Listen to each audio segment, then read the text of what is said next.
Today is my dad's birthday. Does that matter to you? No, but it is a nice hook and segue for my tips today, which is how to set up father of the bride's first looks. And I say set up, and everybody seems to get really offended by the word set up. But guys, these things don't happen in the morning. We absolutely want the day to be as natural as possible, but at no point will your dad naturally walk in and you're stood in the right spot where the lighting is good and walk over to you at the right point and have the photographer and videographer in the right space. So it therefore does need some coordinating. And if you don't have a coordinator there, I'm going to tell you what you need to do. First things first is that dad needs to know that this thing is going to happen. And it might not be dad. In this case, it's dad because it's my dad's birthday. But whoever's doing a first look with you needs to know that it's going to happen so that they can be around at the right time. Honestly, the main word that we used here is around. They need to know not to come into the space where you're getting ready. And also, when you tell them a time, like, it doesn't mean it's actually going to happen at that exact time. So they can't just walk into the room at 12:30. They just need to be dressed and ready and in the vicinity. I'm then going to talk you through what I normally do to make sure that the first look goes perfectly. I actually hate the word perfectly because nothing goes perfectly. I like to set up the moment perfectly, and then what happens, whatever.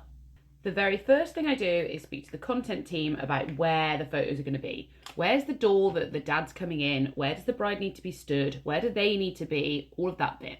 The next thing I'll do is to make sure that that space and area is tidy. Like, we don't want dad to walk in and there's a big pile of boxes next to him so that photo would look rubbish.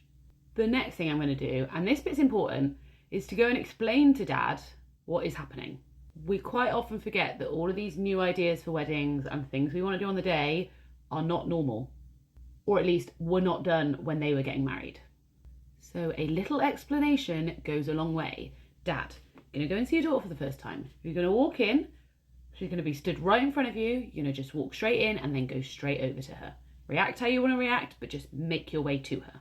It is going to be quite daunting for dad because he's going to walk into a room where there's photographer, videographer, people watching his reaction. So we're trying not to add too much pressure onto that. A few other tips for you. If you have any gifts for dad, this is the point to give it them.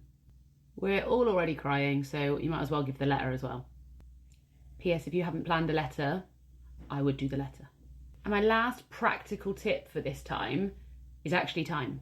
The reason I tell you over and over again to get ready an hour before your ceremony is for things like this. We do not want your dad to come in, do a first look, and then literally have to go straight down the aisle or into a registrar meeting or something else.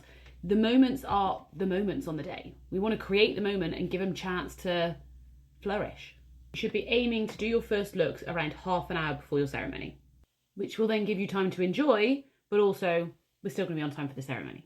Anyway, I hope that helps. If you've got any questions on first looks or dads or letters or anything, pop them in the comments and I will come back to you. And make sure you're following along for more tips and I will see you tomorrow. Goodbye.